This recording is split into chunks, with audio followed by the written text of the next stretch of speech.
Shut up and sit down.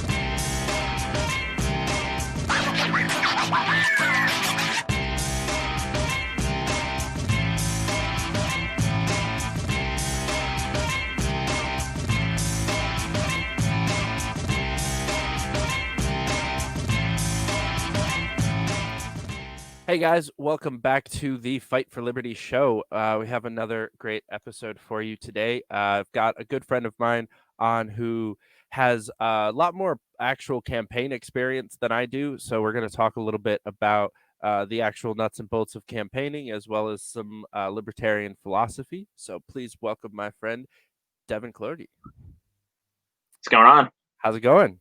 Pretty good, man. Happy to be here. Thanks for coming on. So you were just talking that you are currently in quarantine. So that's always a fun time. Yeah, it's like being back at the beginning. Somebody at my house was with somebody that tested positive, but luckily almost everyone there is tested negative, and hopefully I'll have my test results back in a couple of days. But meanwhile, I have the week of Christmas off to relax, at least until I have to, go get a bunch of presents as soon as my test comes back. But yeah, otherwise, just relaxing. It's good to have a week off that I'm not driving halfway across the country for once. So that is definitely helpful. yeah. I can definitely identify with that. I'm not in forced quarantine at the moment. I just flew back into New York, and so I had to take a test. And I think my results are back, but I haven't checked on them. Right. But the doctor's office said that any positive results are followed up with a phone call. So I Yeah. can, by process of elimination, say that I'm most likely negative. I tried to stay in the house for the first couple of days until that, but I was not a good New Yorker. Sorry. Right. Right. I hear you. I hear you, man. Yeah, it's getting pretty locked down around here. Luckily, you guys probably got hit with the same snow we got, right? Are you up in upstate right now, or? Yep.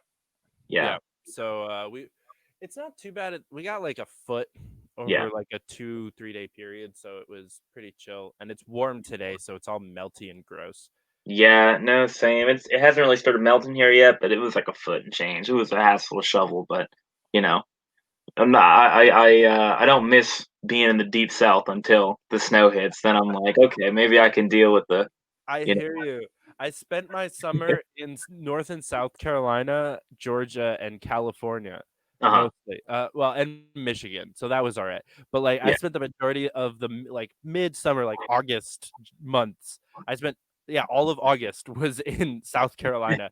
It was awful. I was complaining the whole time. Yeah. Even in California, I was at least I was in like the Bay Area, and it was a little bit later. And even there, I was complaining to my Airbnb host, and then I was talking to her last night, and I was like, "I want to come back. I hate this. Can I come back to Cupertino? Because I need some warmth. I need a hot tub outside." But Yeah. Seriously, I gotta get one of those myself. It's a pretty good idea. I'll beat the winter back a little bit.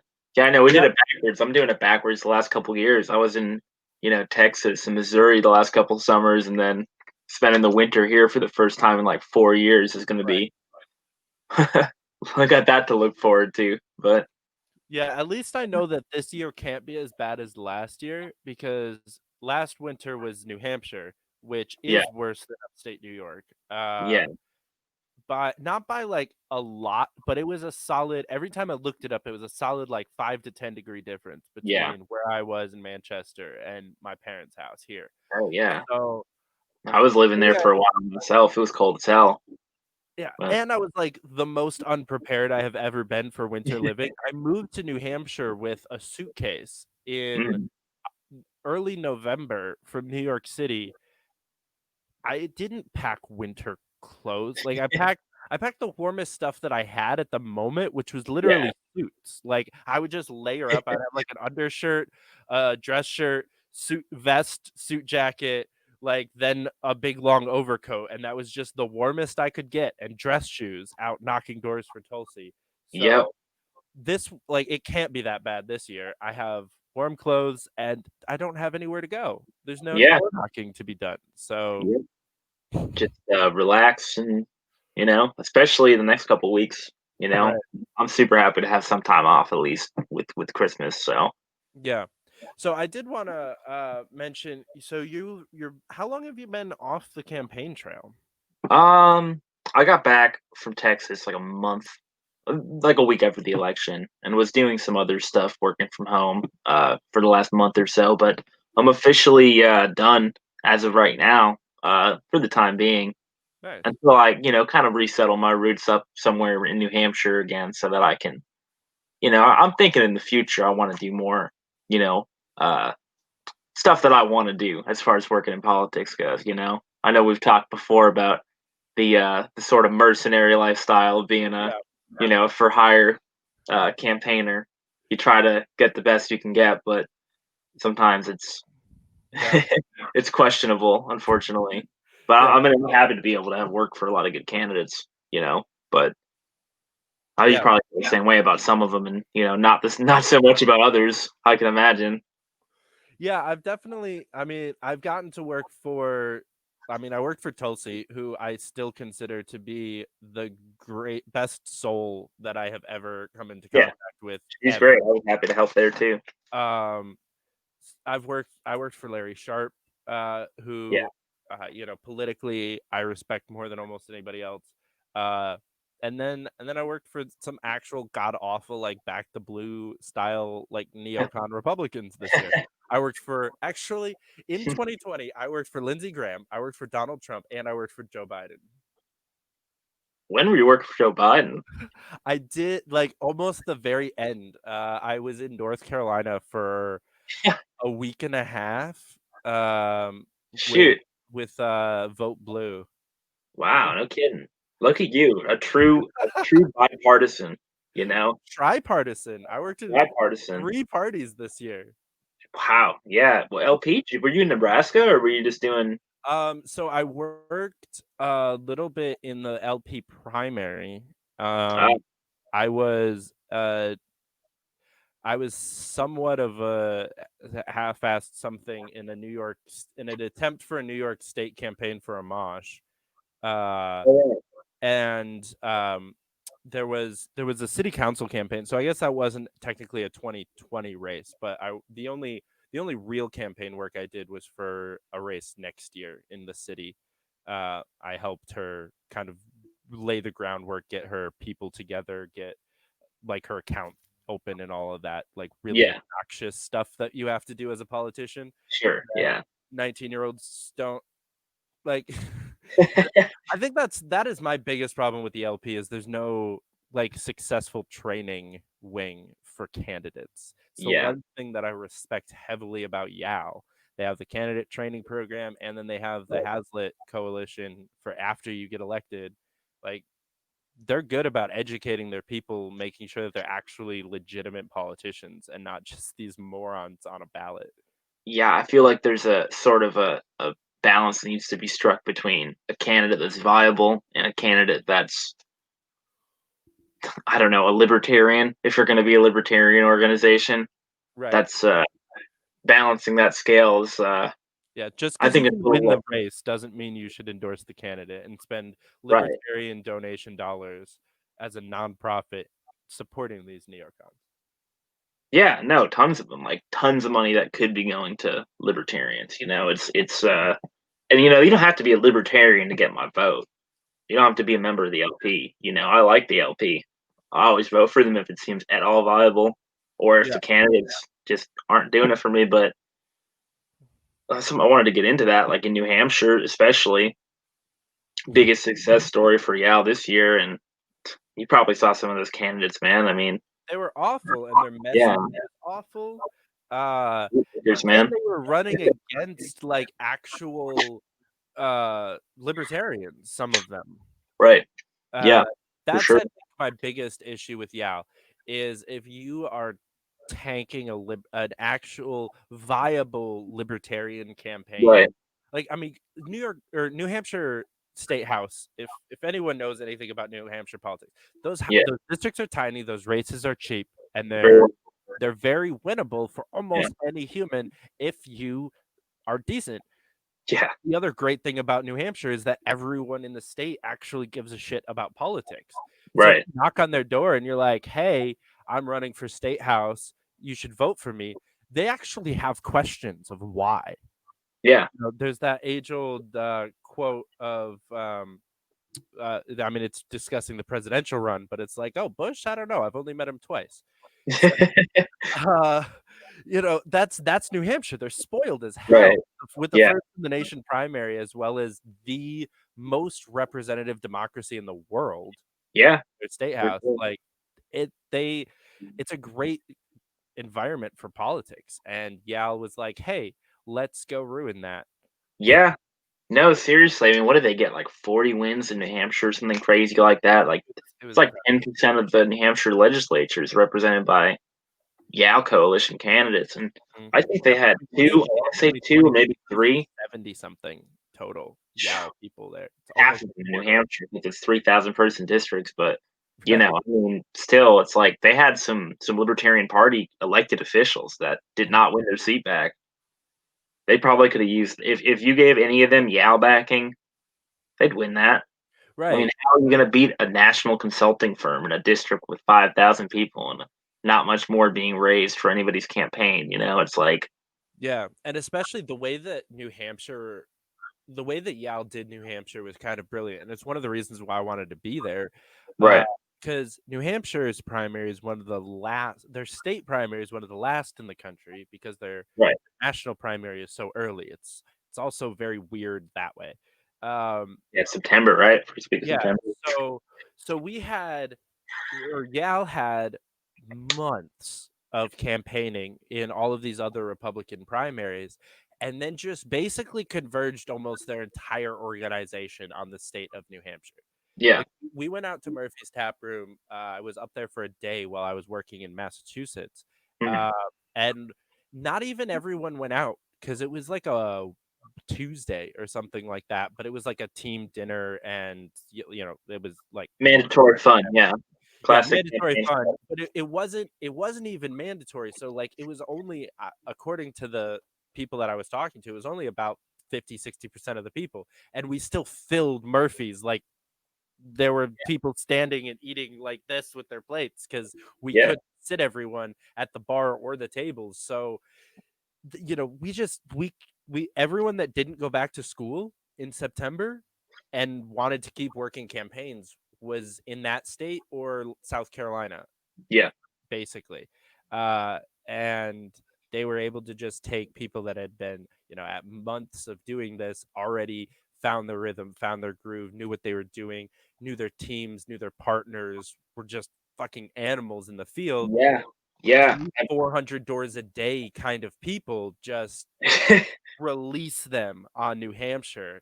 Yeah, Yeah, the Republican Party of New Hampshire didn't stand a chance. no, no, of course not, man. I mean, there's no political action, especially where the primary just didn't matter that much this year. I mean, it just felt like I don't know like anybody that was really working Democratic presidential campaigns like in the Northeast because who cares, right? Even if the presidential primaries first, and obviously Trump was going to win. I guess what I'm getting at is like there was no action in New Hampshire this year until Yao came in and just dominated it. I mean, it's a good strategy too. Like what they did, I mean, they were focusing a lot of their effort in Texas in the spring during the state primaries down there in March, the same day as like Super Tuesday. Right. Um, they beat like three of our candidates. Like two of them, I was pretty sure were gonna win. Like one was really popular. It was kind of an upset in the Dallas area. Like I feel like Yao kind of had a reputation of having like crappy canvassers before, but you stick 15 people on a race with four people on the other side, Hmm. and you're paying them basically the same amount of money. Like Yeah, that's I think one of my biggest complaints with Yale is they don't pay well. yeah, Uh, it's how they win, dude. They extract your labor, hmm. like like the market dictates they ought to. Right. Well, the thing is, like, there's a reason I took the job. They Yeah. don't pay well, but $80 a day when they're paying for your gas and your housing. Yeah.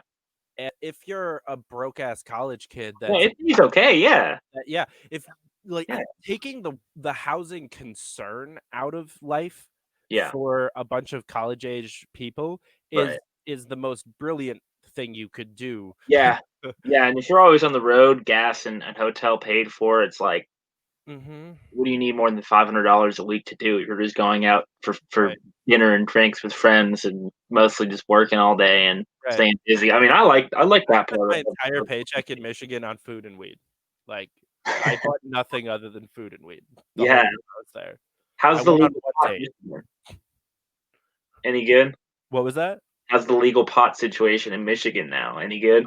Uh, Pretty good. Yeah. So I got to go. I was in Massachusetts, Michigan, Colorado, and California this year. So Damn, man. I got the variety of dispensaries. Mhm. Um, Michigan was the beginning of that though. So it was, and I'm really not used to dispensaries. I've only been to Colorado once for like a weekend. Yeah. So um getting used to it was kind of interesting. Prices I feel like are pretty much the same in all four states. Um Okay. Quality was fairly consistent as well. But was the strongest weed, and California was the cheapest weed by far. Yeah, that's what I always hear about the West Coast, is the cheapest. Mhm. California Yeah, I and was buying 1 gram pre-rolls for $5 in California. the I mean, store. they were, like, bottom shelf, but still, just that fact by itself, like, I could walk Yeah, in with a $10 bill and walk out with 2 joints. right. Like, fuck yeah. Yeah, can't complain with that, right? Like, In New York, that might get me 1 pre-roll, and I don't even trust pre-rolls in yeah, on a black market. They're sketchy, so yeah, the existence of pre-rolls in a white market or a green market, as I think it should be called. yeah, yeah. I second that. I'll sign that petition. Right. Uh, yeah, I've been doing too much work cannabis industry lately, and I'm just like, why has no one why aren't we calling it the green market? Yeah, seriously, man. Yeah, how is everything going with that? Being in the legal pot industry, it's Yeah, always intrigued me. It's like it's I mean, that's popping, especially in Colorado, right? yeah. What we're trying to do right now is a little bit. Well, I can't talk too much about what we're doing right now Sure, because yeah, we're still in like fundraising mode. yeah, So NDAs and such are fine. sure, sure, Um, but uh, we're we're really just trying to get a coalition of people in the cannabis industry together, both for the business side of what we're doing and the political side, kind of come together as this like stop the bullshit and the competition and the right versus left and the cookies versus terrapin and whatever, yeah, and let's finish getting us all to the point where then we can go campaign our ways. So on the political side, it's like let's just get it, like we call it therapeutically legal. We're I trying like to that. rework that, the rec versus medical thing. We're Yeah, trying to find a kind of middle ground. So the idea of therapeutic cannabis is that recreational drug use is always bad. If you're using cannabis for like just an escape from reality, uh, yeah, and just for pure recreational reasons, then no, like we don't need to get quite there yet. It doesn't right, need to be the way that society treats alcohol. um However, if you don't need to be like dying with a medical condition. In New York State, yeah, we have medical marijuana, but you need to have like cancer or multiple sclerosis or yeah. endometriosis or something like that. Like Same you in have New Hampshire. Yeah, like terrible like pain. mhm, So cannabis is good for so much more than that, whether it's depression or anxiety or, you don't sleep right, you don't eat right, whatever that thing is, if you're using it to just kind of be your best self, then that is therapeutic use. Right. And then obviously medical, like anything that would fall into the basket of medical currently falls into that. And so the idea is, that just all that requires at a national level is descheduling it. Yeah. And then each state just needs to take up this kind of new language. So states like Georgia and Alabama can be a little bit more okay with it, where they're never going to sign a bill that says recreational marijuana. Yeah, maybe not yet. Well, South Right. Dakota did it. I mean, shit. I mean, South Dakota did it. That is a good point. South Well, Dakota they're has trying to do it.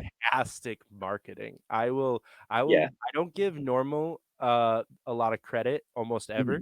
Mhm. But they, between them and MPP, they crushed South Carolina uh Yeah. and Mississippi.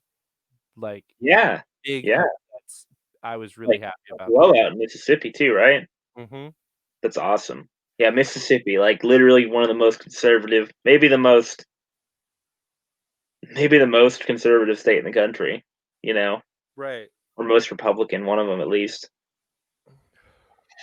I think the best story that I got out of the people that I worked with in Yale, I don't know if you know Ryan Blanks. Nice. So in South Carolina, but he was who I was working with in Mass as well as South Carolina. He was working the petition in Mississippi and got Afroman's signature, because Really? Afroman is a registered Mississippi voter. That's Uh, crazy. before COVID shut everything down, was playing a festival that they were circulating the petition at, and my old boss got his signature. That's awesome, man. I was Afro like, man, because I got high. Classic, right? right. It's like Well, the king of bags. Southern weed music. So Yeah, for sure. Yeah, that's awesome.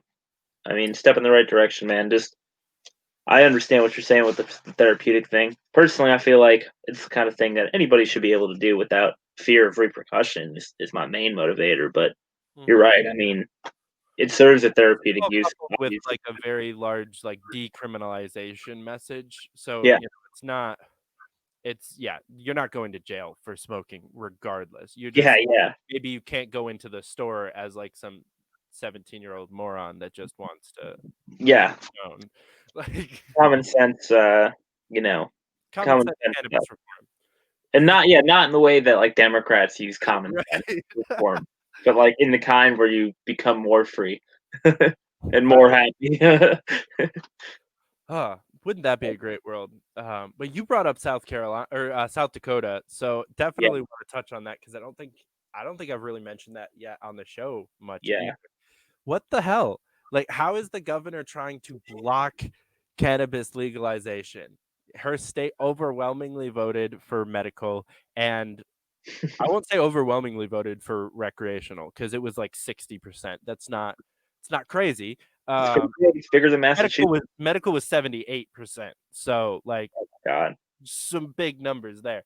And Yeah. she's trying to reverse both of them. Yeah. Dude, that's insane. Like that's just I mean, I've seen like the governor here, Charlie Baker, who I hate. He's like one of the worst politicians in America, but oh, that guy's got no spine. Banned menthol cigarettes. It's the worst thing anybody's ever done to me. But yeah, but he hemmed and hawed and a little bit about it. But I mean, she's like going to court, right? She's trying to like overturn it Mhm. with like legal action. I Yep. mean, what would Yeah, you even she base that on? actually has a case. Like, Like how? Like based on what? The federal law or like you know? you know what? Let's It's probably Google worth that. a Google.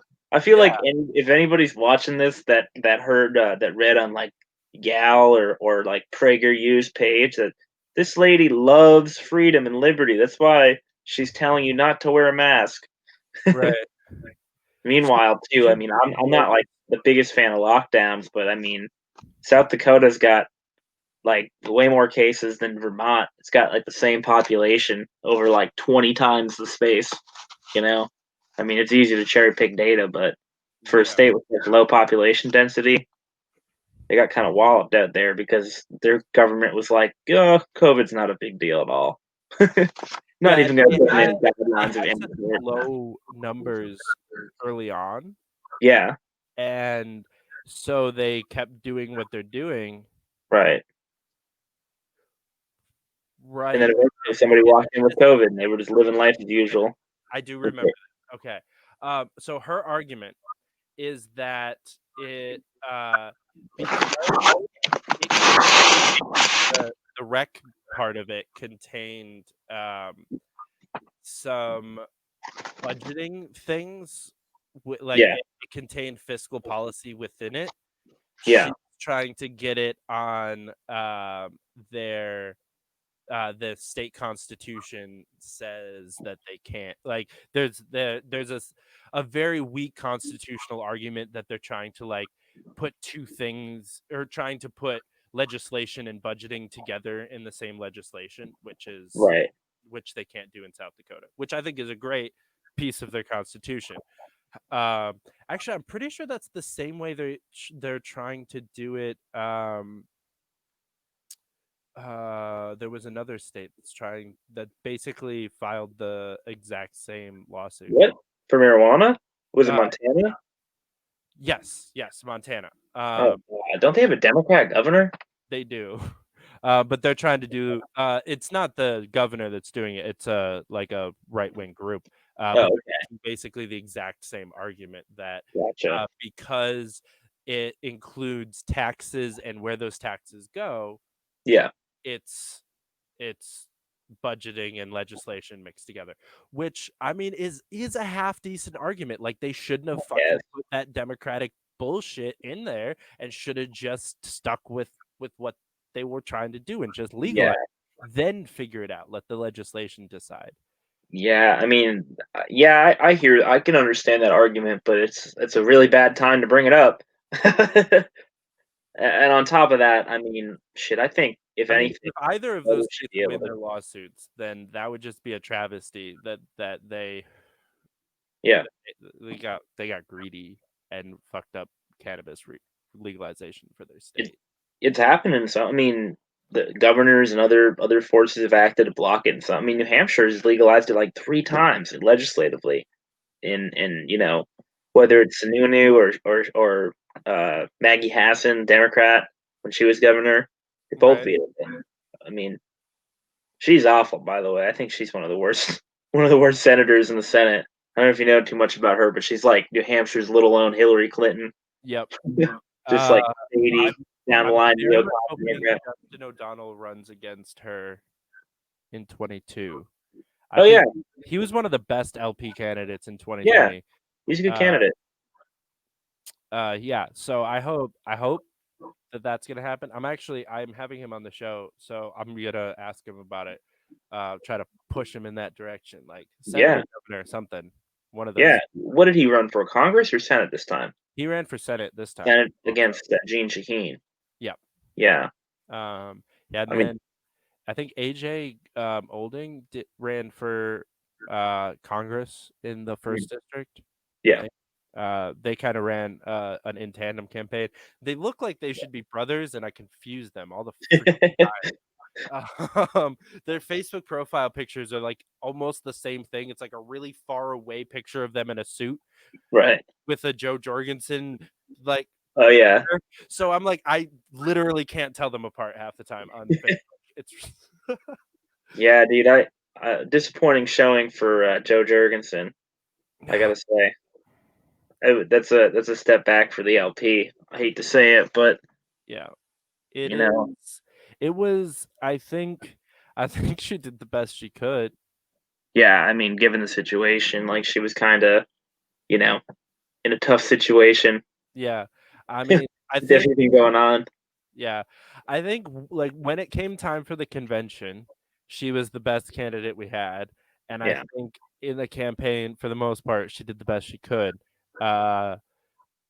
it just was a sad moment for the LP that was our best candidate doing the best they could. Yeah, Um, yeah. They had other. I like Joe. I supported Joe. If I mean, Amash would have got the ticket, I would have oh loved that. I mean, I think Amash could. I'm not going to say he was going to win any states, but I'm sure he would have racked double digit numbers in some states and would have actually maybe got a little media coverage because he's a. I mean, he I got feel like more Democrats shouldn't coverage. hate him. He left the party over Trump, and he's Yeah, basically exposed himself as a social kind of moderate liberal. I mean, if you follow him on Twitter, yeah, the best you can on Twitter, he's just an equal opportunity dragger. He drags Republicans, he drags Democrats. It's awesome, putting him right. in place. And not a peep from Gal, Young Americans for Liberty on the Amash front, which well, I guess they're just going with Thomas Massey, who's Right. who's voted against marijuana decriminalization like a week ago. You see that? Right. Not a peep on that. Yeah, I did see that. yeah. Nope. Yeah, yeah. I don't think Yale touched on the Moore Act at all. I think they've just shut up about it Yeah. completely. Yep. Yep. I Which mean, I think it's is crazy. probably the best thing they could do for themselves. Like at least they're not being morons and like Cliff Maloney's not on Twitter like defending Thomas Massey. Actually, that is something. Cliff Maloney argued with Thomas Massey on Twitter about it. That happened. I saw that. Oh, really? Yeah, I'll give him Wow. a shout out and some credit here to Cliff Maloney. Okay, Cliff, He did take Massey on Twitter. I watched a little bit of that exchange. do your thing, man. Yeah. Um, I mean, Nothing from Massey Cal was, official, but Massey was super critical of Black Lives Matter, um, and basically came out supporting police. I mean, you don't have to be like abolish the police to like pass as an electable official because obviously that's never going to happen. But like, you can't come out during what was going on at that time and call yourself somebody that's like a libertarian that wants to reduce the size and scope and power of government. And that starts with the enforcement arms. So right, to act like that is like some socialist or Marxist. It's like no, that's not what that is. It's like what you're doing is probably closer to like what you would call a communist. Like right, going around policing people's actions that have nothing to do with like safety or even like just general nuisance. Like doing things that are not the job of law enforcement, which of course includes beating people up and killing people that don't deserve it, especially so to mhm, act like I heard Massey say he hadn't heard a single intelligible argument from one of the protesters. I'm like, dude, you haven't heard a single intelligible argument? I guess you haven't been listening. Like, right, you know, I hate to see it. All these liberty Republicans that I liked, Rand, Massey, I mean, Amash is the only one that left the party, stopped, pretending to be like some kind of traditionalist conservative or whatever, and spoke his mind, and he got disowned, man. I mean, say what you will about Trump, but he was an effective party boss. You stepped out of line, you were out of there. yeah. Mosh lost. Ooh, there's a little bit of an echo now. I don't know if the What's going on? Can you hear me? yeah, I can hear you, but I can hear myself a little bit too. Okay. Not sure. You want to mess with Turn my me mic down for a a little bit second? or something. How about now? Still All right. echoing? Little bit, but it's better. Better. Let me get some headphones on. All right. Give me 1 minute. The viewer break. This is a time to roll your second joint, ladies and gentlemen, or blunt, or if you prefer glass, pack a bowl. Whatever you choose. If you're smoking bowls, you're probably packing like your fourth or fifth. We're half an hour in, so Yeah, I guess you're catering to a very specific demographic here, David, huh? I seem to. There's very rare a rarity that my viewers there's like a handful of them that like specifically don't smoke, but basically all of them at least get the get the references. Right. That's all you can hope for. Can you hear me pretty well? I can. Crystal clear, actually. Oh, really? Yeah, these are the Turtle Beaches for for the rest of my night because I had nothing to do. Get on the PlayStation and maybe let out my political I was frustrations on somebody that shoots me in Call of Duty or something. We'll see. There you go. I plugged in Call of Duty Black Ops 2 this afternoon for the Oh, first time in wow. like 2.5 years. I was playing against like recruit level bots and getting my ass handed to me because Oh, man. A, my controller is super old and fucked up, and B, it's been years. Like I'm bad at this game, like really Yeah. bad. Yeah, I was met with the same rude awakening when I got Call of Duty again when quarantine hit. That's why I haven't been playing any of it because I suck now. But I used to love playing against those dummy robots and just, Oh, you it's so know, fun. it's like Racking playing with up the like cheat codes. 100 kills with zero, like Yeah. zero deaths. Oh yeah, the good old days. What was that on Xbox 360 or PlayStation 3 or something? I was a PS3 guy. Yeah. I've got PlayStation now, but I had Xbox. I never really play video games anymore, but I mean, I don't have time. yeah, seriously. I mean, this week I have been playing a lot of video games because I've been locked in the house, you know. That's But it's mostly been like a Netflix and Disney machine to me the last year or so. But Yeah, I decided to fall into the rabbit hole of well, a couple of rabbit holes of yeah. like philosophy. So like Ah, Joe Rogan episodes, Cosmos, like the old one with Sagan. oh, Uh I've cool. watched 2 of the 3 Rogan with Neil deGrasse Tyson episodes. Oh, yeah. And then I also like went down a Jordan Peterson rabbit hole for a couple of days earlier last week. Hope you're doing all right with that, man. Are you feeling like an alpha man now? Yes. Um, It's all about using your caveman brain or something. the one thing that I'll say, so I avoided Jordan Peterson for Yeah. years. Um, he came on my radar super early on. When I think when he came on most people's radar. Yeah. Uh, I had a lot of friends that listened to him, loved him, and I watched just a little bit, and I was like, what I know now that I was kind of thinking, but I wouldn't have been able to put my finger on it then, was like, if I start watching this, I am going to become a crazy right-wing douchebag. Yeah. Like, Yeah. I was 17, 18 at the Right. time. Like, I would have just fallen into that sinkhole of Jordan Peterson, Right. along with his rise, and looking back, that could have been fairly detrimental. I probably would have been a Trump kid. Like, Yeah. Yeah. I found him just after I found Gary Johnson, so I guess there would have been a chance for me. But, Right. um, then I've kind of, now that I feel a lot more grounded in myself, and like Yeah. I'm not just gonna like go change my whole ideology because of some dipshit on YouTube. Yeah. Um, what I have been watching is a lot of his tapes of his actual psychology lectures when he was a professor, Mhm. and there is almost none of it that I would challenge, to be Oh, perfectly honest. Like, yeah. it hits some nails right on the head in ways, like, I think he has a knack for making these like real overarching hard to come to terms with psychological facts. It makes them very digestible.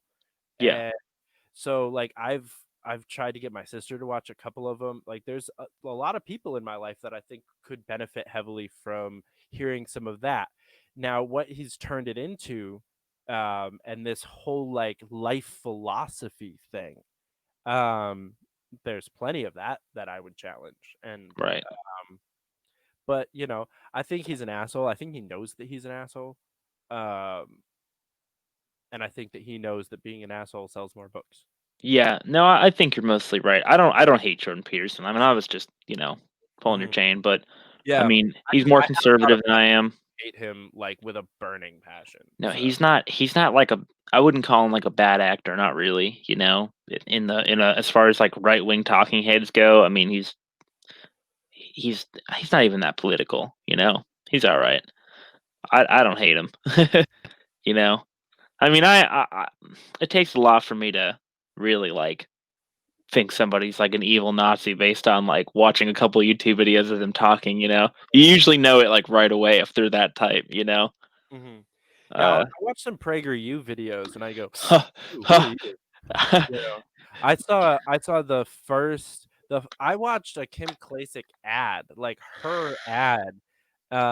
My boss showed it to me and was super excited about it because she loved how she was talking, and I watched that and I was like, "You're a terrible person." And the fact that you're black does not make it somehow impossible for you to be racist. So Yeah, yeah. I mean, and she showed her true colors this week on Twitter. I don't know if you saw No. that. For those that who don't know, Kim Klacik ran for Congress in Baltimore, and she this week on Twitter, there's a string of tweets that go, "The coronavirus started in China. I just post facts," and then Mitch McConnell's wife is from China. I just Right. post facts, and I think it was Mitch McConnell. There was three like Republican high-ranking people. I don't remember. I think it's McConnell, Pence, and somebody else. I don't know. All have Yeah. Chinese wives or girlfriends. Yeah. Best part is like Mitch McConnell's wife is Taiwanese, so like calling her Chinese is like not only racist, but like uh, a lot of Republicans care about that because that's like denying Taiwanese freedom. Like Yeah. calling calling a pure capitalist free nation part of their communist like overlords is pretty fucked up. Yeah. Um, and then obviously there was what she actually meant by that, which was just some racist bullshit that like Mitch McConnell is in China's pocket and spreading coronavirus. You know, I mean, like maybe the first thing, but definitely not the second thing. right. That's a whole good like conspiracy. It's not even that much of a conspiracy. That sorry, her name is escaping me. Mitch McConnell's wife. Um, Nope. she's somebody politically important I too. bet Siri knows. Who's Uh, McConnell's wife? I don't want to guess and be wrong. You know. Siri is my Jamie. Yeah. Yeah. Yeah. Siri, pull that up. Siri's Um, lower than Jamie. Cheryl. Or sorry, no, Elaine. Elaine Chow. Lane Chow. You know, that's what I was gonna guess, but I didn't want to get some kind of, you know, some kind of Right. backlash or anything. You know, guess the wrong person. But yeah, I think her father is some kind of big influential businessman in China, and I know that they've been busted. Like their company has been busted moving like tons of cocaine and drugs and other contraband into countries in the West before. Nice. So I mean, Those sound that's like the kind of people I want to be friends with. Chinese dictators or like corporate oligarchs, whatever you want to call them. Corporate oligarchs that smuggle drugs, yes. Yeah, yeah, yeah. Yeah. Okay, true. I don't care what you do for your day job. If you're a drug smuggler, you're my friend. CCP drug smugglers. What a bunch of good people, you know? This is how we get libertarians elected. We talk about how much we like CCP backed uh super corporatist fentanyl traffickers in America. Right. This is how we can achieve victory in our lifetime for liberty. I mean, hey, Plank number 1. that's how Princess Leia got Han Solo to be an influential member of the rebellion, right? True. Yeah, okay. Right. Pretty much. Working for the Chinese Communist Party to smuggle drugs. Yeah, I that's pretty mean, much. he you know, we got to get the smugglers on board. They're the true like army wing of the rebellion in most good movies. True. Yeah, this is I mean, true. fuck, Firefly. The rebels are always Firefly's coming back. Right. Yes. That's cool. That would be amazing. Except for it's going to be on Disney Plus and Whatever. like even the press release was like, yeah, we're going to take out all the fun stuff. Oh. Have But you seen Mando? yeah, that's basically my argument. Is like if Yeah. it's Mandalorian quality, I'm happy. Like I don't care if you make it a Disney show. If you make Yeah. Firefly for kids, dial down the sexual references and the Yeah. gore. Okay, I really wouldn't mind because Firefly is too fucking awesome to be that nitpicky. Like, Yeah, sure. without him being like a super sexed up macho man. Like, Yeah. I mean, I'm super happy with mostly what Disney has done with Marvel stuff and with Star Wars stuff. I mean, it sounds. I don't know if you've seen all the Marvel movies and stuff too, but Star Wars. I mean, I thought honestly, Episode 9 was great. I know a lot of people didn't like it that much, but I thought it was awesome. yeah, And Mando is so good. 7 was iffy, 8 was all right, 9 was great. Yeah, that's how I feel too. I mean, it had the best action scenes I think from any Star Wars movie. And I thought Ray was like Yeah. badass, man. I mean, I like how they stuck it to like the crybaby snowflake conservatives by just making the overpowered girl character even more overpowered. You know, Right. everybody it's like they're forcing SJW stuff into Star Wars. It's like, well, you're like, who cares, man? This character's cool. She's shooting lightning out of her hands. Get over it, dude. You know? Right. It's like the 21st Right. century, you know. Like She's it's not like some offension that Finn is like a black character. Like that wasn't done to appease somebody. It's just like, oh, here's an actor to play the character we wrote. You know, it's like, Who was an amazing actor. yeah, and they act like Lando like never existed, or like Princess Leia wasn't like commanding military forces and shooting people, and also like had the Force and shit. Like this is no new thing in Right. Star Wars. Star Wars has always been liberal. You know, I mean, like the rebels are the good guys. You know, Mhm. especially like if you watch the first three now as like an adult, like what happens is basically the Patriot Act, and like making the state super strong. Like he's literally like, "We'll have a secure and safe empire," you know, and Anakin is like, literally quotes George Bush. He goes, "If you're not with me, you are my enemy." It's literally something George Bush said like a year before that movie came out. You know, I just think that like I don't want to hear it anymore. I've worked with some like conservative Star Wars fans, as you can tell, really got under my skin with that. But you know, Yeah, I mean, Star Wars is like old school, like French Revolution libertine. Like yeah, for like sure. they have always been female positive, fairly like sex positive. I mean, even the originals, everyone hooks up by the end of it. Yeah, Like except for Luke, who's just forever a lone monk.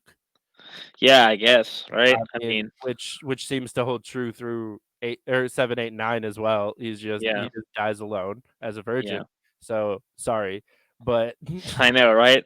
but everyone else is like, yeah, Star Wars has always been super progressive. So I don't Yeah, understand why people got upset that like they have a female lead. It's like, yeah, okay, so because originally it was Luke and Anakin and Leia and Padme were kind of sidekicks, we can't flip yeah, flop that right. For one for of the one of three trilogies, like right, that's just an imbalance. That's too far. right. And it's same thing with the Marvel movies. Dude, people were bitching about Black Panther.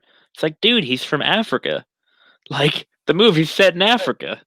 You know, like literally, what argument could anybody give me against Black Panther being good? Unless you just didn't like the movie, which I've met like nobody that didn't like the movie, unless they were like, "Oh, it was too well, Yeah. they The should have put tiniest bit of Thor in credit there, somebody blonde."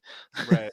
The tiniest bit of credit I'll give to those arguments is there are few lines in Black Panther that are just that when I watched it the first time, especially, I was just kind of like, really?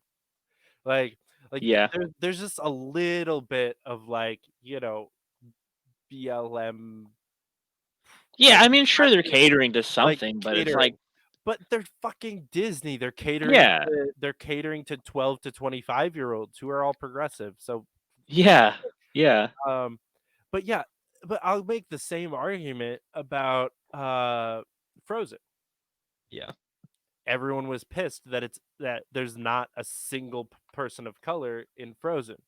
Where is it set? Like Norway or Yeah, it's something? a Yeah, fucking Norwegian story. Find me a yeah. black person in Norway, even right now, let alone the 18th goddamn century. Like, you don't like.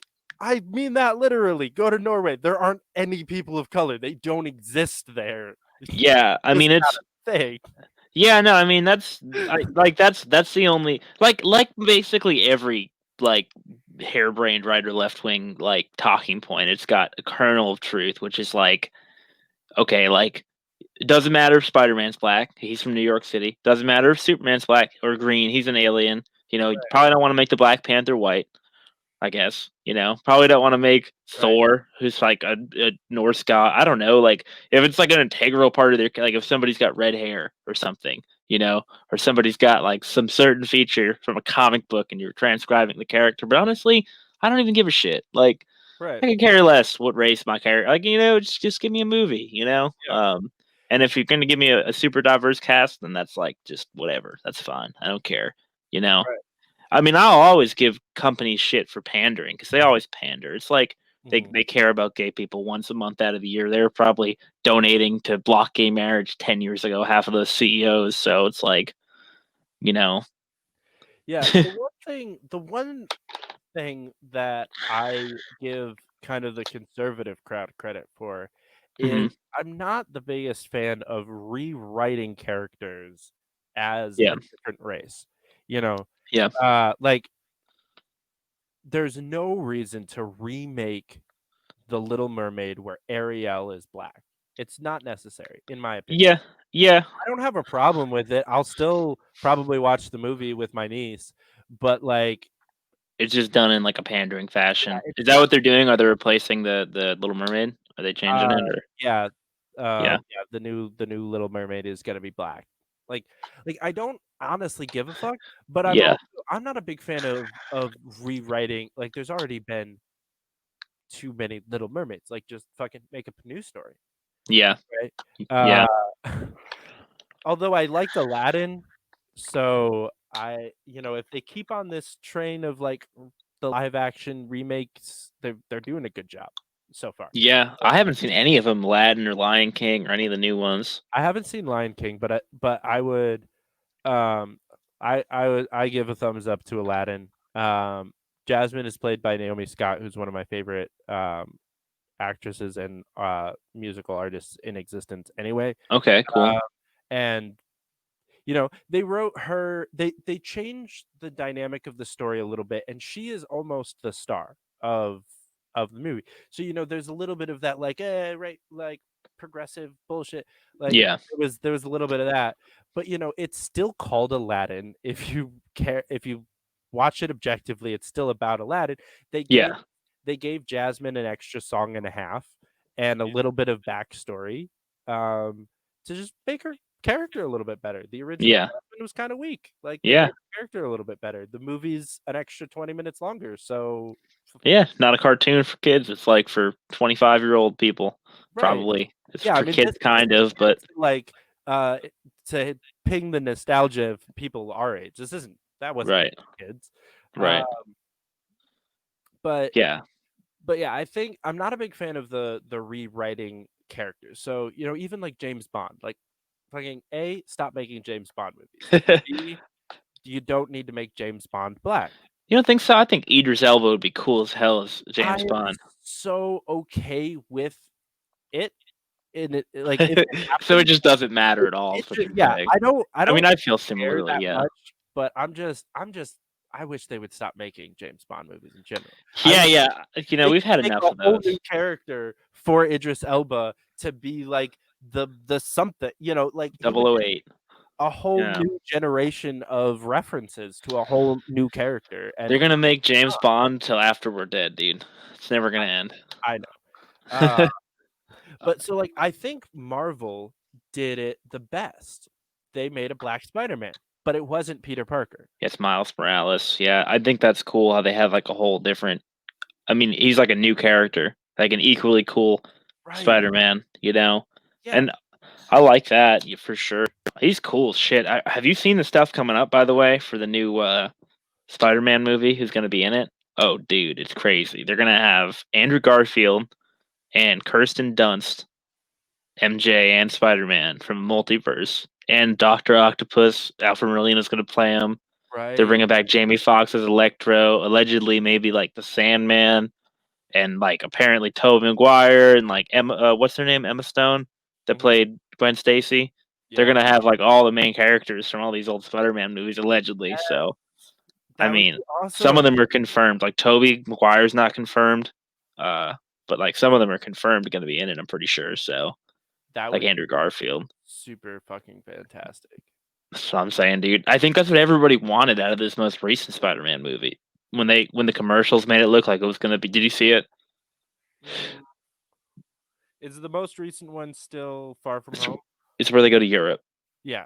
Yeah. Okay. Yeah. I mean, I thought, spoiler alert, it came out like a year and a half ago, people. So if you haven't seen it, I thought they were going to really go into the multiverse stuff beyond just like, oh, Mysterio's from the multiverse. Like I thought that we were going to see some shit going down in the aftermath of Endgame. It fucking shuts down the multiverse a little bit. It does, Because yeah. it's like, you're telling me the multiverse is real? No. Yeah. No, I'm full of shit. Actually. And then the weird post-credit scene with Luke Cage. What's going on? Oh, not Luke Cage. What the hell's his name? Nick Fury, Samuel L. Jackson. It's like, what's going on here with the aliens? Yeah, You know? he's just chilling out on vacation. Yeah, like I don't know what the hell that was. Hey, you know what? We should get into the nitty-gritty of some way out there libertarian weird stuff before we wrap up. Or maybe even just some like actual politics stuff that matters to regular people. If you want to do that, I could do that too. I mean, you don't like debating the theory of Marvel movies? No, I do. I could talk about Marvel movies all damn day, you know. But I will just talk for another hour about Spider-Man and the Avengers if you don't stop me. Fair. That is fair. I should thank you for stopping me too, because I'm trying to tap into my evening, so I Yeah. could probably talk about it for a while. Yeah, same.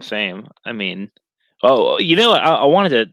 We talked a little bit about the Georgia election, so I want to pose I've been speaking to some of my libertarian friends on this. It's like, what do we want to happen now that Democrats control the House and the presidency? Do we want them to like get the Lose. Senate? You want them to lose. I mean, I kind of want them to lose too, and I'm ashamed to admit it, but I think that I think that Mitch McConnell's going to end up like saving the day by like not allowing them to vote on like an assault weapons ban when it comes down the line. Unless he does it, in which case like I will never hear another libertarian Republican. I won't hear those two words in the same sentence ever again. Right. You know, like if he just lets that go through and get voted on, because it could, if it's like a 51-49, because that's probably what it might be, right? If they can take one seat, if they split him in Georgia. Yeah. I mean, I think it's because it's 50-48 right now, right? Which is not like an undefeatable majority though for like Democrats. If they can get anybody to vote out of line, some schlep like Susan Collins or some like no backbone type Republican, I'm sure there's somebody I'm not thinking of that would vote for like an assault weapons ban. That's a Republican, right? At least one person. I mean, because Republicans have supported shit like that before. I mean, like the TAPS Act, the red flag stuff last year, Crenshaw was all behind. Like, oh yeah, Republicans don't care about the Second Amendment. no, not at all. Like, and I think like somebody living in Maine or New Hampshire or Christ, like Montana, someplace with like no gun crime and no gun laws. Like you don't get in the nitty gritty of like where gun control works and doesn't work. I don't think it works anywhere, but like can have a discussion about like the necessity of it in Chicago or New York City. But like the federal government telling Maine and Vermont and Montana and Alaska how to like what guns people can buy when mostly everybody's guns fall into that category already anyway. It's like the most like succinct example of like a bad thing for the federal government to be dealing with. Like there's a reason it's the number 2 thing the federal government's not supposed to restrict, you know? Right. They were like, okay, literally being able to speak without being like dragged away into a prison cell, number 1. And number 2, it's gonna be guns. They're a little off base with number 3, the necessity of that being no soldiers quartered in your home. But hey, I'm thankful for it, you know? Right. I don't want that to happen either, so. Yeah. I mean, that was definitely a bigger deal back then than it is now. We should start like a gag page, like Third Amendment supporters. Like, I'll die to defend the Third Amendment. Don't quarter soldiers in my house. Like millions of dollars from dumbass Republican donors.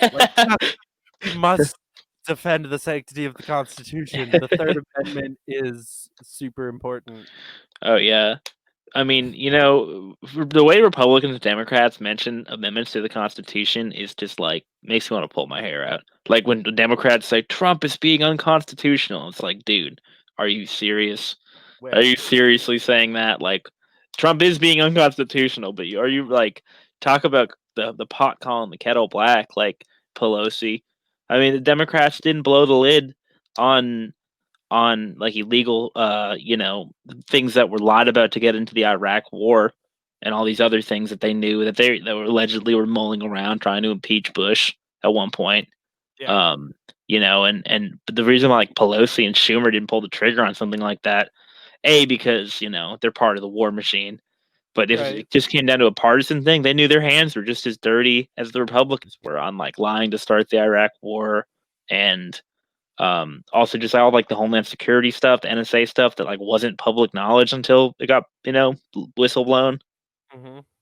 Like that they knew about all that shit. They were Oh briefed yeah. on all that stuff. Yeah. They're the top ranking officials. Pelosi at one point being like the third or fourth in line, or was it somebody else? Was it at that point? It's a different Democrat, or is it still Pelosi? I mean, I'm sure they're all briefed. They're high-ranking members of the Pelosi government. and Schumer for quite some time. Yeah, regardless, if I'm making a mistake, just fill in the rest on Google to the listeners, because I could be making a mistake. I don't claim to know all that, but Either way, yeah. I mean, Pelosi's hands are just as dirty as Bush. yeah. Obama's hands are just as dirty as Trump's, and Biden's will get dirty. I mean, Biden's hands are already dirty, but they're gonna get dirtier. All right, let's rank them for fun. The four presidents of our like conscious lifetime. How old are you? Are you 22? You're like around my age, right? 23. Turned 24. 23. Okay. In when? Right. 8 days. Turned 24. Oh, okay. Well, happy pre-birthday. Good stuff. I'm also Oh. 23 going on 24, so we're the same exact age. So Bush, Trump, Obama, Biden. I mean, who's the worst? Because I got to say, I think Bush is the worst of them. Like, I think that's easy worst for me. Because, I mean, he started the war that we've been in for 20 years. And Bush, Biden, Obama, Trump. Biden's second worst?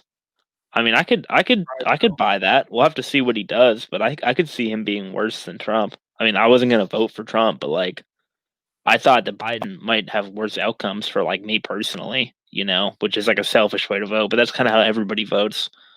I mean, if anything, Biden's gonna, raise taxes and like increase the burden of debt, and the gun control stuff is very likely to happen under him. And honestly, I think the CJ reform will be BS under him too. Democrats don't have a reason to fight for anything anymore. Criminal justice reform, police reform, all that shit. I think it's going to get thrown out the window. It's the most important thing that Democrats ever talked about this year, and it's like haven't heard peep, Yeah. since Biden won the election. Haven't heard a peep about how Trump, this XYZ, we need to fight Trump on this. It's just like, ha ha, Trump, you lost the election, get out of there. Like what Republicans were doing 4 years ago. It's childish, Yeah. It's I actually went after Biden on Twitter today. Love to see it. Yesterday that was something about like in 1 month we start the healing process. And I was like, if you gave a shit about the country, you wouldn't have to wait until you were the president to start healing. Yeah, I mean, we're still gonna have to see how that goes. What's gonna happen that day? Like, how do we start healing the country when dude, people are out of their mind with what they think happened with the election. I'm just gonna say this, like, I would never put cheating past the DNC or Democrats, not one bit, or the Republicans for that matter. But the Democrats have been caught doing it to Bernie like twice, essentially red-handed. So what's to say they wouldn't rig a federal election? I'm not saying they did though. I guess what I'm saying is like I can't believe how delirious people are that Trump's just gonna keep being the president. Like no question about it. He undoubtedly won 7 million fake ballots, 10 million. It's like, what do you wear? Like you saw a screenshot on Twitter from some unverified account. That's better than like all the testimonies and vote counts and just. I mean, sure, the news is full of shit, but they're not gonna like pull 8 million or 7 million, however many ballots in a bunch of key swing states where Biden blew them out. It's like what I it's think crazy, is hilarious. man. The biggest hypocrisy here for me is if they're still going now, because up until last week, the election was not over, right? Yeah. The election is bullshit, right? Yeah. Anybody that knows how the presidential election works, election day is bullshit. The real Yeah. election day is mid-December when the Electoral College votes. Yeah. If you are a Trump supporter, the Electoral College is the only reason you had 4 years of fun. Right. The Electoral College voted for Biden, In a regardless landslide. of how you think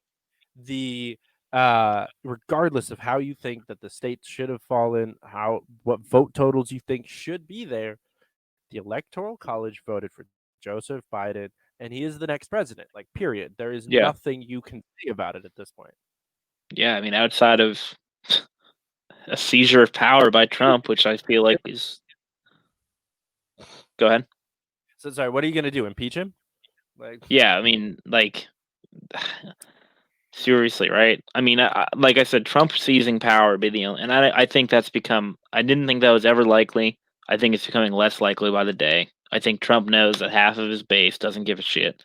I mean, half of them are just tacit. More than half. Most Trump supporters are just like, okay, I'm voting for Trump because I'm not going to vote for Biden or Hillary. Like most Trump voters I know aren't crazy zealots. Like a lot of them aren't exactly going to get a Harvard diploma, but like, they're not like crazy racist zealots for the most part. Like, sure, they're willing to tolerate that stuff as part of Trump's policy to like own the libs or just to not have Hillary be the president or whatever. But those people aren't going to be like shedding blood for Trump. And like the military is not going to be that loyal to Trump. The police, the feds. I mean, sure, he's the boss for them, but like it goes deeper than just what the president says. Really, there's a whole system set up. Luckily in America, I guess, you could call it the deep state, some people might call it, but it does protect from literal dictatorship, you know. yeah, It's it like the is the one good thing I'll say about that structure, I guess, of all the courts and feds and things that are like aren't constitutionally prescribed.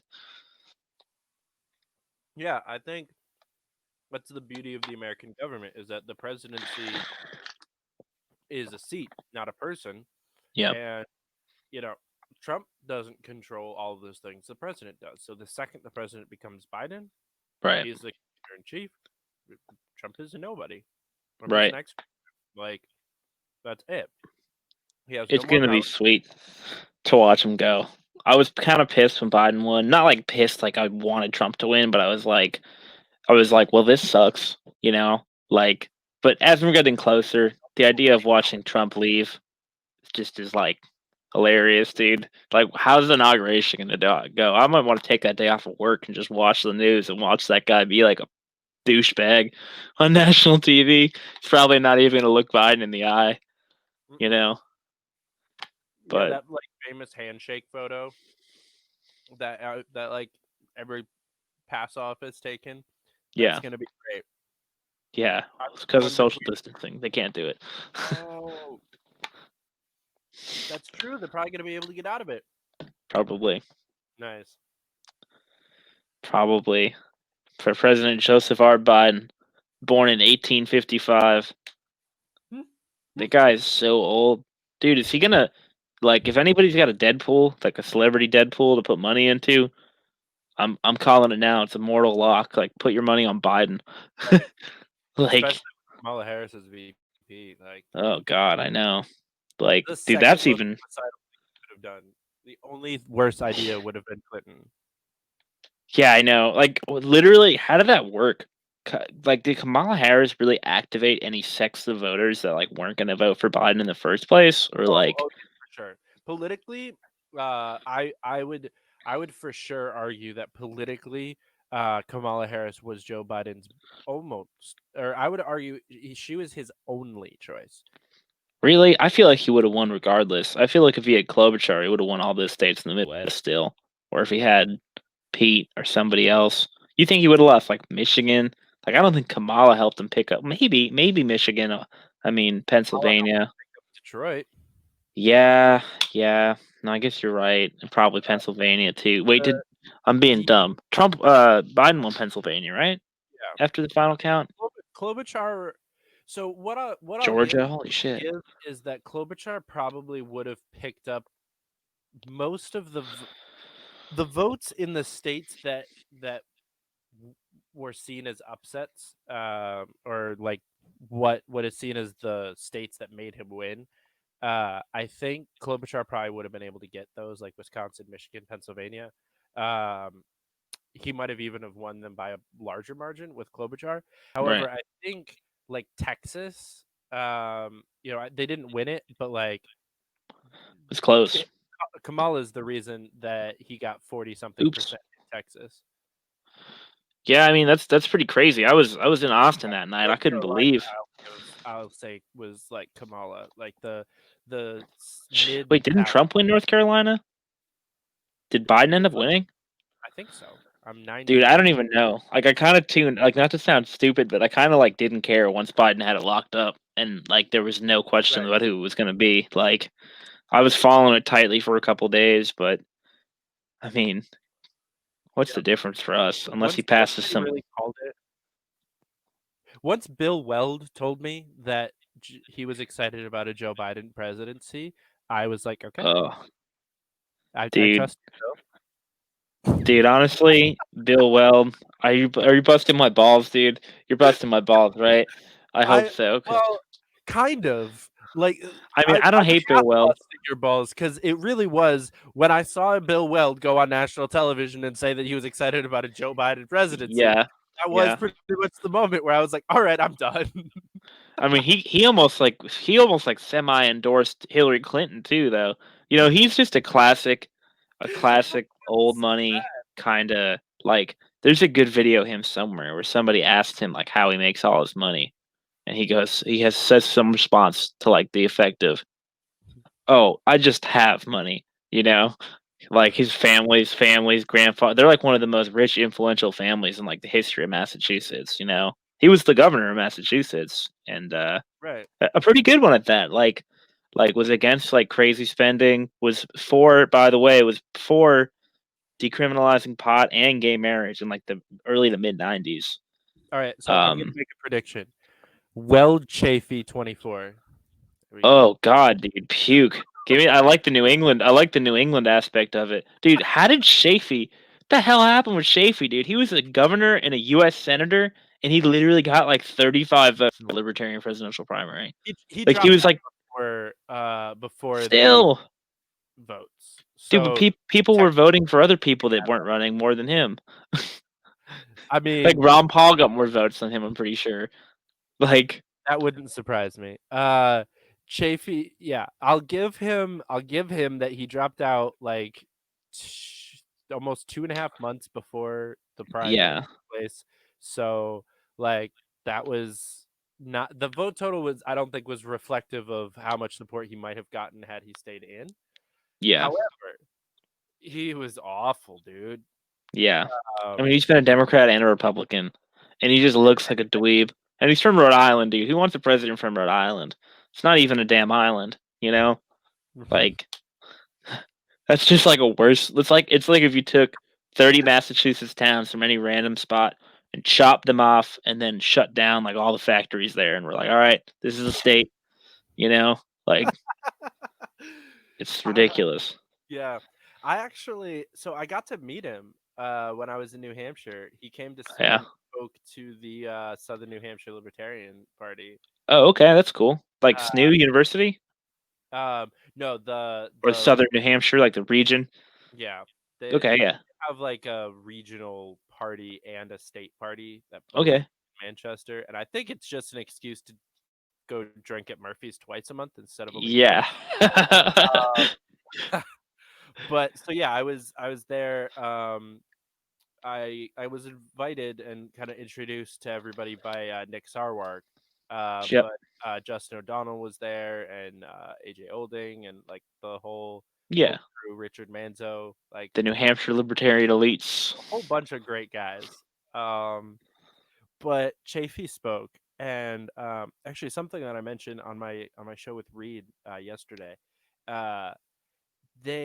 They treated Chafee, who, you know, there's a lot of critiques to be made, right?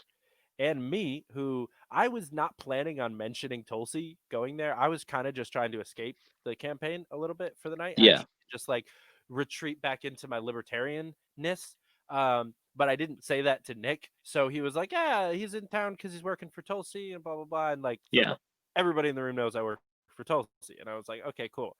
And they were super nice to both of us and really inviting. It was a good evening. Lincoln spoke. Then there was a Q&A time. People asked him some hard-hitting questions. He gave some pretty shitty answers. This was before he announced his campaign. Actually, Oh, okay. this was like a month before, probably. Yeah. So he'd Sometime probably last year. he had been a libertarian for about 2 months, and then was kind of touring to kind of get a feel for like whether or not he should run, basically. See Right. how the libertarians were actually receiving him in person. I don't know if he got the correct read from that run around the country. Yeah. He already had his campaign manager with him, so we all kind of knew. We Yeah. asked him what's the worst thing on the LP platform. That was a question somebody asked him. What did he say? He said abolishing the IRS. Probably hear a pin drop in that room, dude, full of a bunch of wacko free stater libertarians. Shit almost turned into a brawl. He gave the worst answer he could, but I will say he backed it up Yeah. fairly well. He's a decent politician. I'll give him that. He's very Yeah. shifty. His body language is off. That's what threw me off. He's literally shifty. Like he kept like kind of taking steps forward and backwards. Yeah. And I was like, okay, you're not confident in what you're saying. But he backed it up, and it was kind of the argument that anybody within the pragmatic caucus would make against like an Adam Kokesh or a Vermin Supreme type. And it's like, we need to be presenting realistic ideas, and just Yeah. the like Jacob Hornberger press a button and get rid of welfare kind of mentality is stupid and not going to win elections. Yeah. I So mean, I feel that way with spending, less so with taxes, but either way, not going to win elections. right. But we're not gonna we can't abolish the IRS. Can we get rid of some forms of taxes? Can we do like a lot of things positively within 8 years of a presidency for tax Yeah. reform? Yes. But can somebody go in and the IRS be gone by the time they leave the office? Probably not. Yeah. It's No. gonna take over a decade before we can actually abolish the entire entity of the IRS. So you Yeah. FDA. It's gonna take a lot of You say work. the FDA? Yeah, it's gonna take a lot of work to kind of walk those giant. Hardcore libertarian hours. Abolish the FDA. That's my favorite argument to make. I want to argue with you. I mean, I'd like to hear it. Some things can be abolished like that, though. I mean, like abolishing the FDA, or abolishing welfare, abolishing the IRS. That's gonna have like cascading effects. I think there are some things that you could improve by literally chopping their head off, like tomorrow, like the DEA and ATF, for example.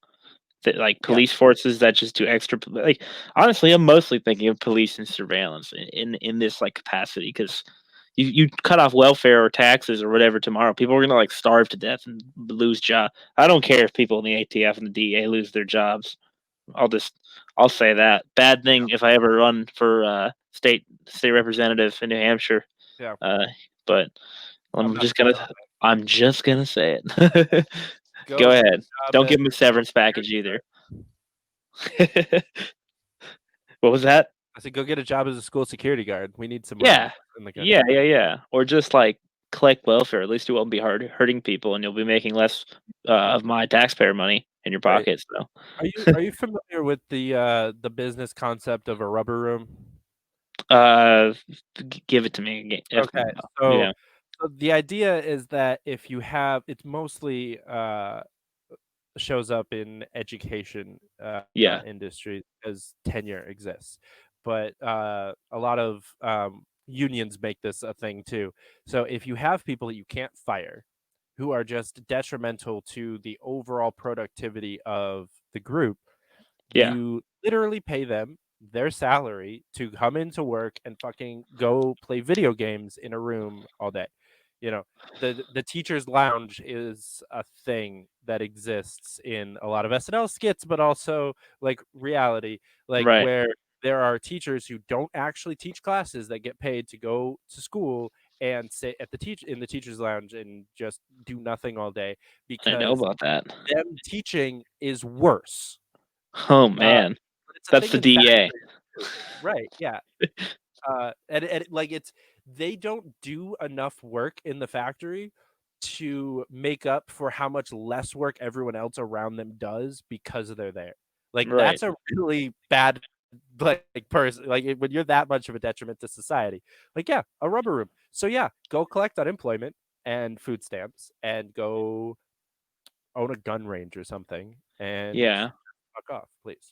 Yeah. Go experience what most people experience. You have to carve your own way out, or else somebody's gonna stomp on you, like the Right. police. Like specifically those kind of police. I mean, Right. I'm not gonna take a crazy radical stance here, but yeah. Yeah. You ever watch Tiger King? I actually did not. Oh I man, just I saw what it did to people and I was like, nope. I liked it. His camp. He ran for president and governor of Oklahoma. In one of the episodes, and he ran as a libertarian, and he had some kid that was like some LNC chair or vice chair of some county be his campaign manager, some kid our age. He's probably a little older now. He's probably like 28, but uh, there's this one scene where he's just like hitting it. It's so the funniest like campaign related shit. I'll send it to you. He's like hitting a dab pen, and he's like choking really hard and just like shuddering, and then he's like, I had to do things working on the campaign that were just horrible. And he hits the dab pen, and then it's like they ask him, like, he's like, well, they wanted, us to cooperate with the feds, and I'm a libertarian technically, so fuck the feds. Nice. So yeah, That's it. that's it. Political theory quickly Yeah. encapsulated with that guy's like 2 lines, or like my life working as a libertarian in like partisan politics. Right. You have to smoke a lot of weed, otherwise it's unbearable. Yeah, Like, that's what they tell me. yeah, I could not have survived 2020 without weed. Yeah, Like the first month in New Hampshire was rough. I didn't find Noah and you until like a month in. yeah, Like, yeah. when I met you, the day I met you, I was over a month sober. Wow, It was look at not a that, huh? fun time at all. Yeah, So dude. What a weird circumstance that we met in. That's like a story worth telling for this podcast. If right. anybody's still listening at this point, like the way we met was at an event for Tulsi Gabbard, Right. in Peterborough, New Hampshire, Something like that. which is Yeah, a a nice little house town. party. Um, And your friend Noah decided to be a bum and try to steal a cigarette from me. yes, that's what Um, happened. and then you decided to join him, and Yep. now we're friends. Yeah. Even though we should have already been friends because we both had each other's numbers in our phones already. Right. That's the kicker. That is the kicker of the story, is that we both had each other's phone numbers saved from what? I never even texted you, right? I Nope. think I just got your phone number from Addie, and you probably got mine from her. And then Yeah, she was and like, then "My friend Devin's gonna text you about Tulsi stuff," and I was like, "Okay, cool." And then honestly, almost completely forgot about it. yeah, same. I was like, for whatever reason, I just saw this event on, like, I was following like Eric Jackman on social media. I saw the event, went there. And it's so funny. You're like the first person I talked to there. Went outside, and you give me your phone number. I'm like, oh, dude, you gotta like keep in touch. I start typing it in. And I was like, wait, are you David Fite? You're like, yep. Shout That out was to Addie for being yes, the hookup that didn't work out, but she did her part. yeah, She did yeah, her part. yeah. You know what? It was fine for me. I was happy to spend my month home, helping out when possible. Making Yeah, signs and walking around in the cold in Manchester, right. on And Manchester's beautiful west side. Noah became literally one of the biggest powerhouses in the campaign. Like Yeah, dude. he was the best recruit I made the Shout whole time. Shout out to For Noah, sure. man. He's a stud. He's good at that stuff. I mean, he never did it before that, but now he's all roused up. I mean, we actually went and got lunch recently. First time I'd seen him in forever, dude. Since like almost Tulsi days, probably, because I've been in Texas for a bunch of the year. Um, was talking to him a little bit, like, a little veer off track a little bit, but like, we got to get pot legalized in New Hampshire, man. It's just a travesty. Like I said, they already legislatively passed it a couple times. This year it got tabled when they had the super majority in the House to overturn, veto override. Mhm. But what they need is the Senate, which I've been trying to get in touch with some like libertarian groups in New Hampshire. Maybe you'll have to hook me up with some people when we get off the air, so that I can try to make some inroads here. Because like what I've been talking to some people about is like we gotta put pressure on. There's only 24 senators in New Hampshire. You know, right now Yeah. it's like close to 50-50 on how they're going to vote on that. You got to put pressure on 3 or 4 or 5 of those people. It's pretty doable. Like they need to know that like a state that has 75% approval for this, all the surrounding states, Maine, Vermont, Mass, Quebec, all have legal pot. Yep. Like you got to tell them like you're working against your constituents, man. Like you should be dragged, including Chris Pappas, by the way, who's a federal congressman from New Hampshire, Democrat, a fucking Democrat that voted no on decriminalization. One of Yeah. like only a few in the whole country. It's just outrageous in a state like New Hampshire, which has the deepest libertarian streak, in a part of the country that has a very deep, like civil libertarian streak. It's ridiculous, to be. It's not representative of constituents. It's representative of like a few controlling interests and a few legacy politicians like Sununu, the governor, and like people of that ilk. I mean, I think there's also kind of a significant presence of a few different things. I mean, there's a Budweiser, Anheuser-Busch big factory that employs a lot of people, and a big federal prison that employs a lot of people, and the state police are pretty big, department. I'm sure they're all influential in a small state like New Hampshire, but it's like Yeah, and can't Chris let the few control the many. those people's pockets. Oh yeah, so Nunes just like Blue Lives Matter, lick the boot as much as they come. He's supports constitutional carry, signed it into law. I'll give him that. He's vetoed taxes, vetoed gun control. But it's like, dude, come on. Like, give me what I need here. Give me what I really want. Your license plate says live free or die. Yeah, right? Live free or die. Or live in a cage if you want to smoke pot. But I mean, New Hampshire's got it pretty much. Anybody that's ever thinking about moving to New Hampshire, it's great. I mean, as long as you can live through the winter. But, Make sure the apartment you're looking at has good heating. Oh yeah, what the place you guys had over in the west side wasn't so great? It was it was kept quite warm because it was a house full of Hawaiians. So I would have to like strip layers off whenever I would go inside. It was like 85 inside and like 4 outside. Did you ever notice that sign there with the rules? And I'm sure you noticed it. How could you not? But one of the things that sold me on Tulsi was that it said like rule number 1 was take your shoes off, and one of the next rules was like open carry permitted. And I was like, okay, like based on what everybody here has told me and what I've like learned about Tulsi, and I try to tell this to people, like she's for her, she's good enough on guns that she's preferable to some Republican that's going to be like terrible on other civil liberties, like on anything having to do with police or the war on drugs or like incarceration or any of that stuff. That was the Because other that wrote that. Nietzsche's father. really, sure it was Nietzsche or her dad, one of the two. I figured. I mean, like she liked guns, right? She had a I remember. Gadsden flag hanging over her bed in the. Oh, what? House.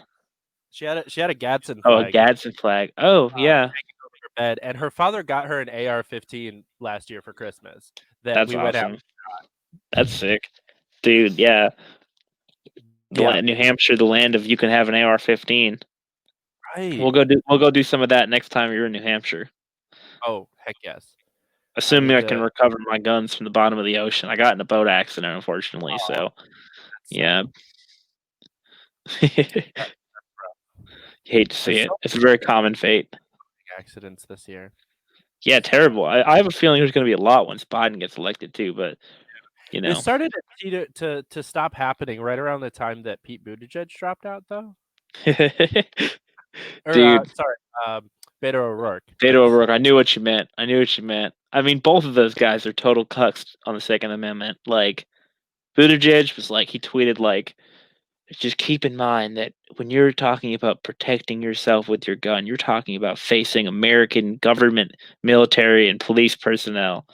And it's like, is that a threat, bro? Like, what are you trying to say? Like, you're gonna send the You military to collect guns? Like, he was another guy, dude. He was like bad on board, dude. He was a hawk. Buttigieg, I didn't want him. What the hell is he doing in Biden's administration? He's a mayor of a he's not city. He's a he's former mayor. He's a former failed mayor from a little city in Indiana, like 100,000 people, probably not even. What a South Bend. So I mean, it is one of their bigger dude! It's towns. smaller than Manchester. It's ridiculous for him to have a position in the cabinet with no prior. What the hell does he know? He's a 30-something-year-old mayor, veteran. Like, that doesn't make him transportation. Like, what the hell? If Beto ends up in there somewhere. Oh, sorry, you were breaking up. I was talking over you. Oh, you're good. I just said he's a half-assed veteran. Like, Yeah, I have all the respect for military personnel. My entire family is military. He's a desk jockey. yeah, and furthermore, it's just like he doesn't know how to be like a department head based on what he's done. Like, he's never held any kind of federal government position. Like, he's checks off some good boxes. Beto is the worst of the field. If he ends up in Biden's cabinet, I'm gonna be pissed. Yeah. I do actually. One of the most interesting things that I've noticed is they're the only person Oh, from the primary is Kamala. the only what? Like, none of the other, like, Klobuchar hasn't been nominated for anything. Buttigieg or O'Rourke, like, none of them have been nominated for a cabinet position yet. Buttigieg got That I'm aware of. Secretary of Oh, did he? Transportation a couple days ago. Okay, I missed that one. So that Yeah. makes one. But still, You thought like, Klobuchar probably end up in there or something. a lot less than you were expecting, or at least I was expecting. Yeah. I was expecting almost all of those people to make up the cabinet. Like, I was Yeah. kind of looking at the debate stage as like, okay, so who, if this person wins, it's going to be this person here and this person here. Like, regardless of who won, I figured the cabinet was also on stage with them. I was expecting like Klobuchar, Secretary of State, something like that. Yeah. Yeah, I could see that. I mean, But I guess we'll see. Honestly, Biden's just gonna pick whoever like Hillary was gonna pick or something. You know how that goes. Like, right, it's a bunch of crap, man. politics is a bunch of crap. That is the truest, Huh. the truest sentence. But we're coming up on about an hour and a half. You read my So, mind. I texted you like a second ago. yeah. So definitely thank you a lot for coming on, providing your personal outlook on how politics works on the ground. Is there like social media or something that people can Oh, follow? yeah, sure. I could even drop it in Sorry? the comments, or you can drop it in the thing. I'm on Twitter. It's Pop Clarts, and I won't expect you to figure out how to spell that. You can also follow me on Instagram or YouTube on the Bread and Circus podcast. But I'll have you link it up so that it's, you know, so you don't have to watch this for an hour and a half to figure out the juicy details, you know. And hopefully we'll get to do this again sometime. We'll put it on YouTube or something. You know, I Yeah. might steal this idea of using this website here. It works pretty good. So Yeah, I have been very happy with it. I'll give them a shout out. StreamYard is pretty dope. yeah, It's fairly cheap to be able to do this, and the free version allows you to stream to one location. The paid version, which I have, allows you to record and then also like multicast, so I can do Facebook and YouTube at the same time. So that it's a good system. are we live on Facebook? No, right? No, this is just Okay. recording. I didn't think so. But I was like, oh man, I don't want to be like canceled over anything I said. Ooh. But It's still hey, man, gonna go up unedited. yeah. Sure. I mean, that's the nature of it. I don't expect you to watch this whole thing and skim through it, but we'll have to give it a watch. I'll share it on my stuff too, and we'll figure that out off air. But hey, man, thanks for Yeah. having me on. It was great to catch up and chat. It's been a while, and I'll stick around on the channel for a second so we can Sure. chat. Yeah, and thanks guys for watching. We will be back. If you're watching this on its premiere, there's another episode coming up right after this. But check us out. We've got a bunch of old episodes. Adam Kokesh, Joseph Bishop Henchman, Reed Coverdale, great guys. Give us a like and a subscribe, and we'll see you next time. Hey guys, thanks for watching. Don't forget to click the like and subscribe buttons below. Follow us on Facebook, Twitter, and Instagram at Fight for Liberty, and support the channel at patreon.com/fightforliberty. And as always, keep up the fight.